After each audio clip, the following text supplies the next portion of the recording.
नमस्कार। घड़ी में रात के 9 बज चुके हैं और वक्त हो गया है आपके पसंदीदा बुलेटिन प्राइम टाइम एट 9 का, जहां मिलती है आपको प्रदेश की हर ताजा खबर। आप देख रहे हैं बीबीसी राजस्थान और मैं हूं आपके साथ निखिल। चलिए शुरुआत करते हैं आज की सबसे अहम खबरों के साथ। डालते हैं एक नजर आज की सुर्खियों पर। दाहोद के फतेहपुरा में भ्रष्टाचार उजागर, वीडियो वायरल।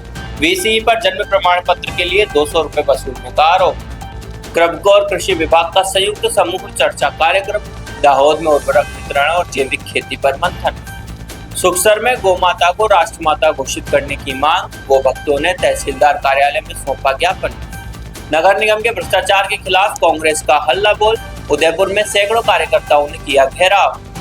दाहोद के लीमखेड़ा में लग्जरी बस खाई में पलटी। उज्जैन से गोधरा लौट रहे 20 यात्री घायल। जालोर के कोटड़ा पहुंचे प्रभारी मंत्री के बिश्नोई। ग्राम रथ कार्यक्रम में किया लोगों से संवाद। भरतपुर के रोदावल सीएचसी में डॉक्टरों की भारी कमी। एक डॉक्टर के भरोसे 400 से ज्यादा ओपीडी। राजसमंद के बलिया हल्दी घाटी में लावारिस नवजात मिला। ग्रामीणों ने दिखाई इंसानियत, अस्पताल में भर्ती कराया। बाणी गांव में अवैध खनन की ब्लास्टिंग से स्कूल भवन में दरारें। भीलवाड़ा में ग्रामीणों का आरोप, पुलिस कर रही प्रताड़ित। जयपुर में संविदा कर्मियों का अनिश्चितकालीन धरना। मेरिट और बोनस आधारित भर्ती की मांग। कांग्रेस के वरिष्ठ नेता अश्विनी जोशी का निधन। कुशलगढ़ के हैं मूल निवासी, इंदौर से 3 बार रहे विधायक। तो ये थी आज की बड़ी सुर्खियां। बढ़ते हैं खबरों की पूरी रिपोर्ट की ओर विस्तार से। गुजरात के दाहोद जिले के फतेहपुरा तालुका में भ्रष्टाचार का चौंकाने वाला मामला सामने आया है। यहाँ ग्राम पंचायत के बीसीई द्वारा आवेदकों से अवैध वसूली का वीडियो सोशल मीडिया पर वायरल हो रहा है। वीडियो में बीसीई जन्म प्रमाण पत्र के लिए 200 रुपए मांगता दिख रहा है, जबकि सरकारी नियम के मुताबिक 21 दिन के भीतर जन्म प्रमाण पत्र निःशुल्क बनता है। 1 साल बाद भी सरकारी शुल्क सिर्फ 50 रुपए है। इस घटना से प्रशासन की कार्यप्रणाली पर सवाल खड़े हो गए हैं। बीबीसी राजस्थान इस वायरल वीडियो की पुष्टि नहीं करता। वायरल वीडियो में साफ दिख रहा है कि बीसीई आवेदकों से जन्म प्रमाण पत्र जैसे बुनियादी दस्तावेज के लिए 200 रुपए की मांग कर रहा है। सरकारी नियम के अनुसार 21 दिन के अंदर जन्म प्रमाण पत्र पूरी तरह निःशुल्क है। 1 साल से अधिक समय होने पर भी सरकार ने सिर्फ 50 रुपए का शुल्क तय किया है। इसके बावजूद कर्मचारी ने अपने अलग रेट तय कर जनता से अवैध वसूली की। वीडियो वायरल होने के बाद स्थानीय लोगों में भारी रोष है। आरोप है कि ग्रामीण क्षेत्रों में जागरूकता की कमी का फायदा उठाकर सरकारी फीस से कई गुना ज्यादा पैसे वसूले जा रहे हैं, जो गंभीर अपराध है। विश्व की अग्रणी बहुराज्य सहकारी संस्था क्रबको और खेती विभाग के संयुक्त तत्वाधान में दाहोद के केवी के मुवालिया फार्म में समूह चर्चा कार्यक्रम आयोजित हुआ। कार्यक्रम की अध्यक्षता केवी के फार्म के वरिष्ठ वैज्ञानिक और हेड डॉक्टर गौरांग भाभोर ने की। दाहोद जिले के नायब खेती नियामक चैतन्य एम पटेल उद्घाटन के रूप में उपस्थित रहे। क्रबको बड़ोदरा से एरिया मैनेजर जयेश पटेल मुख्य वक्ता थे। कार्यक्रम में मौजूदा उर्वरक स्थिति, उपलब्धता, वितरण व्यवस्था और बिक्री में ध्यान रखने वाले सभी मुद्दों पर चर्चा की गई। जिले के हर तालुका से बड़ी संख्या में आए टेलर मित्रों से किसान जगत को रासायनिक उर्वरक का कम उपयोग करने और जैविक खादों के बारे में जानकारी देकर उपयोग आह्वान किया। रिटेलर्स ने भी अपनी समस्याओं पर खुलकर चर्चा की। बैठक में तय हुआ कि आगामी सीजन में अधिकारी, कंपनी और रिटेलर मिलकर योजना बनाकर काम करेंगे, ताकि किसानों को बिना किसी परेशानी के समय पर खाद, दवा और बीज मिल सके। गुजरात में गौ माता को राष्ट्रमाता का दर्जा दिलाने के लिए चल रहे राज्यव्यापी अभियान के तहत सुखसर तहसीलदार कार्यालय में ज्ञापन सौंपा गया। सुबह 11 बजे दयाल हनुमान जी मंदिर से पदयात्रा शुरू हुई, जो मुख्य मार्गों से होते हुए तहसीलदार कार्यालय पहुंची। बड़ी संख्या में गौ भक्त और ग्रामीण इस आयोजन में शामिल हुए। सुबह 11 बजे पदयात्रा नगर के मुख्य मार्गों से गुजरते हुए तहसीलदार कार्यालय पहुंची। वहां गौ माता को राष्ट्रमाता घोषित करने की मांग के साथ ज्ञापन सौंपा गया। इस आयोजन में सुखसर तहसील के गौ भक्तों के साथ बड़ी संख्या में ग्रामीण शामिल हुए। उल्लेखनीय है कि देश भर में संतों द्वारा गौ माता के सम्मान, सेवा और सुरक्षा के लिए गौ सम्मान आह्वान अभियान चलाया जा रहा है। इस अभियान के तहत देश भर से 50 करोड़ से अधिक हस्ताक्षर एकत्र करने की योजना है। हस्ताक्षरों के साथ ये ज्ञापन प्रधानमंत्री नरेंद्र मोदी और राष्ट्रपति द्रौपदी मुर्मू को सौंपा जाएगा। उदयपुर में नगर निगम के भ्रष्टाचार और विफलताओं के खिलाफ कांग्रेस ने हल्ला बोल किया। शहर जिला कांग्रेस कमेटी के नेतृत्व में सैकड़ों कार्यकर्ताओं ने नगर निगम का घेराव कर भाजपा शासित निगम के खिलाफ जोरदार प्रदर्शन किया। आयरन नदी घोटाला, 275 प्लाट घोटाला, टूटी सड़कें, बदहाल सफाई और सीवरेज की समस्या जैसे मुद्दों को लेकर ज्ञापन सौंपा गया। सुबह 11 बजे सैकड़ों कांग्रेस कार्यकर्ता नगर निगम प्रांगण पहुंचे और भाजपा शासित निगम के खिलाफ नारेबाजी करते हुए घेराव किया। प्रदर्शन में आयरन नदी घोटाला, 272 प्लाट घोटाला, शहर की टूटी सड़कें, बदहाल सफाई व्यवस्था, अंदरूनी शहर में सीवरेज की समस्या, बंद स्ट्रीट लाइटें और जगह जगह फैली गंदगी, जिससे जन मुद्दों को प्रमुखता से उठाया गया। कांग्रेस ने आरोप लगाया कि निगम में भ्रष्टाचार चरम पर है और जनता मूलभूत सुविधाओं के लिए परेशान है। इस प्रदर्शन में पीसीसी सदस्य, पूर्व सांसद, विधायक, पूर्व विधायक, पार्षदों के साथ युवा कांग्रेस, महिला कांग्रेस, सेवा दल, एनएसयूआई, इंटक सहित सभी अग्रणी संगठनों और प्रकोष्ठों के पदाधिकारी मौजूद रहे। अधिवक्ता यशोदा वर्मा, प्रदेश महासचिव, प्रदेश प्रवक्ता और उदयपुर सेवा दल जिला अध्यक्ष ने भी अपनी उपस्थिति दर्ज कराई। प्रदर्शन के बाद कांग्रेस प्रतिनिधिमंडल ने नगर निगम अधिकारियों को ज्ञापन सौंपकर भ्रष्टाचार की जांच की और जन समस्याओं के तुरंत समाधान की मांग की। गुजरात के निकटवर्ती दाहोद जिले के लीमखेड़ा तहसील के प्रतापपुरा कोलियारी के पास आज सुबह एक निजी लग्जरी बस हादसे का शिकार हो गई। बस मध्य प्रदेश के उज्जैन से यात्रियों को लेकर पंचमहल के गोधरा जा रही थी। सुबह का समय होने के कारण ज्यादातर यात्री गहरी नींद में थे। इसी दौरान प्रतापपुरा के पास चालक अचानक स्टीयरिंग से नियंत्रण खो बैठा। बस सड़क से उतरकर नीचे बगल में स्थित गहरे गड्ढे में पलट गई। बस पलटते ही यात्रियों में अफरा तफरी मच गई। हादसे की सूचना मिलते ही आसपास के लोग मदद के लिए दौड़े। 108 एम्बुलेंस को सूचना दी गई। प्राथमिक जानकारी के अनुसार 20 से अधिक यात्रियों को चोटें आई है। सभी घायलों को तत्काल लीमखेड़ा के सरकारी अस्पताल में इलाज के लिए भेजा गया। घायल यात्रियों ने बताया कि वे उज्जैन महाकाल के दर्शन कर लौट रहे थे, तभी यह हादसा हुआ। स्थानीय लोगों ने बस में फंसे यात्रियों को बाहर निकालने में मदद की। लीमखेड़ा पुलिस मौके पर पहुंची और ट्रैफिक क्लियर कराकर बस हटाने की कार्रवाई शुरू की।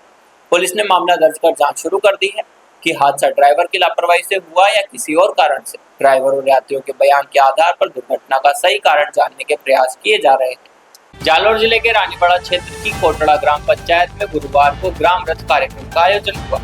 कार्यक्रम में प्रभारी मंत्री के बिश्नोई मुख्य अतिथि के रूप में पहुंचे। मंत्री के कोटला पहुंचने पर भाजपा कार्यकर्ताओं और ग्रामीणों ने उनका भव्य स्वागत किया। कार्यक्रम में मंत्री के बिश्नोई ने राज्य और केंद्र सरकार की जन कल्याणकारी योजनाओं की जानकारी दी और ग्रामीणों से सीधा संवाद किया। उन्होंने योजनाओं का लाभ अंतिम व्यक्ति तक पहुंचाने पर जोर दिया। इस मौके पर रानीवाड़ा के पूर्व विधायक नारायण सिंह देवल भी मौजूद रहे। कार्यक्रम में भाजपा कार्यकर्ता हीरालाल सारस्वत, प्रकाश जांगू, पूनम चंद गोदारा, हेमाराम जांगू, सहीराम जांगू और बाबूलाल जाट सहित कई कार्यकर्ता शामिल हुए। प्रशासनिक अधिकारियों में अतिरिक्त जिला कलेक्टर दौलत राम चौधरी भी उपस्थित रहे। कार्यक्रम में ग्रामीणों का भारी जमावड़ा देखने को मिला। मंत्री ने ग्रामीणों की समस्याएं भी सुनी और समाधान का भरोसा दिलाया। भरतपुर जिले के रुदावल सामुदायिक स्वास्थ्य केंद्र में लंबे समय से डॉक्टरों की कमी बनी हुई है। वर्तमान में अस्पताल में केवल एक ही डॉक्टर तैनात है, जबकि रोजाना ओपीडी 400 के पार पहुंच रही है। क्षेत्र के ग्रामीणों का कहना है कि अस्पताल में बड़ी संख्या में मरीज उपचार के लिए आते हैं, लेकिन एक डॉक्टर होने के कारण समय पर इलाज नहीं मिल पाता। मरीजों को घंटों लाइन में खड़ा रहना पड़ता है। इमरजेंसी और गंभीर मरीजों को मजबूरी में भरतपुर या अन्य अस्पतालों में रेफर करना पड़ रहा है। ग्रामीणों का आरोप है कि सरकार ग्रामीण क्षेत्रों में बेहतर चिकित्सा सुविधा देने के दावे करती है, लेकिन रुदावल सीएचसी की हालत इसके उलट है। स्टाफ की कमी से टीकाकरण, प्रसव और अन्य स्वास्थ्य सेवाएं भी प्रभावित हो रही है। स्थानीय लोगों का कहना है कि एक डॉक्टर पर पूरे ब्लॉक की जिम्मेदारी है, जिससे न तो मरीजों को राहत मिल रही है और न ही डॉक्टर पर काम का दबाव कम हो रहा है। ग्रामीणों ने प्रशासन और स्वास्थ्य विभाग से मांग की है कि रुदावल सीएचसी में तुरंत अतिरिक्त डॉक्टरों और स्टाफ की नियुक्ति की जाए, ताकि क्षेत्र के हजारों लोगों को इलाज समय पर मिल सके। बोलो। मैं क्या ठाकुर से आई हूँ। मैं हाथ पैर से लाचार हूँ। कितना समय हो गया आपको? 7 घंटा हो गया खड़े खड़े, और कोई देखने वाले वाला डॉक्टरों की कमी है। एक ही डॉक्टर है यहाँ पे ना? हाँ, एक ही डॉक्टर है। क्या कुछ कहना चाहते हो सरकार से? ये कहना चाहती हूँ डॉक्टर बढ़ाए जाए, इसलिए सुविधा पूरी देखने वाले की खड़े खड़े परेशान हो जाते हैं, नंबर आता नहीं हमारा। ये मेरा यही कहना है कि ये क्षेत्र बड़ा है और बड़ा क्षेत्र होने के कारण यहाँ केवल एक ही डॉक्टर है और यहाँ मरीजों की संख्या ज़्यादा है, तो देखने के लिए डॉक्टर नहीं है। हम सरकार से और यहाँ प्रशासन से गुजारिश करते हैं कि यहाँ डॉक्टरों की संख्या बढ़ाई जाए, जिससे कि आम जन को और मरीजों को ज़्यादा परेशानी ना हो। हमसे यही रिक्वेस्ट करते हैं। कहाँ से आए हो आप लोग? हम रसीलपुर से आए हैं। क्या नाम है? सुरेश।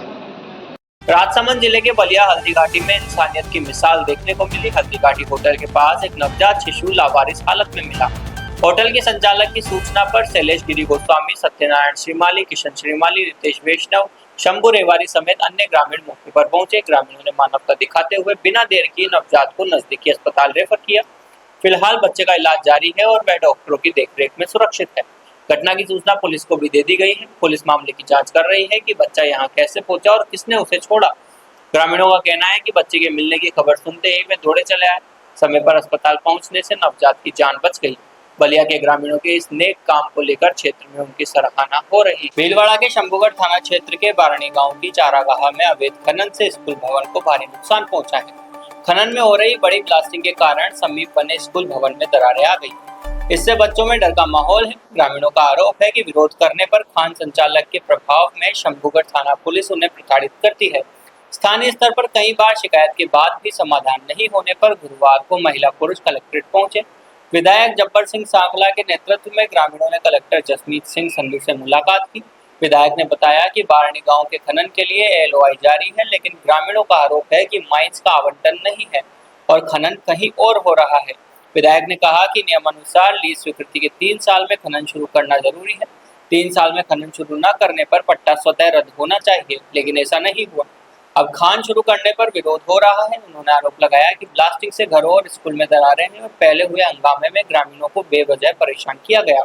कलेक्टर ने मौके पर ही खनिज विभाग की माइनिंग इंजीनियर को फोन कर जल्द जांच के निर्देश दिए। विधायक ने कलेक्टर से गांव का दौरा करने की मांग की। उन्होंने कहा कि उन्हें कलेक्टर और SP पर भरोसा है, कार्रवाई नहीं हुई तो CM से मिलेंगे। जयपुर में SMS मेडिकल कॉलेज के बाहर गुरुवार को संविदा नर्सिंग अधिकारी, फार्मासिस्ट, ANM और पैरामेडिकल कर्मचारियों ने विभिन्न मांगों को लेकर अनिश्चितकालीन धरना शुरू किया। धरने की शुरुआत गणेश पूजन के साथ हुई। कर्मचारियों ने राजस्थान में होने वाली स्थायी नर्सिंग ऑफिसर, फार्मासिस्ट, ANM और पैरामेडिकल भर्तियों में मेरिट के साथ अनुभव के आधार पर 10, 20 और 30 बोनस अंक जोड़कर भर्ती विज्ञापन जारी करने की मांग की। इसके साथ ही नियमितीकरण, वेतन वृद्धि और लंबित मांगों का समाधान भी मांगा।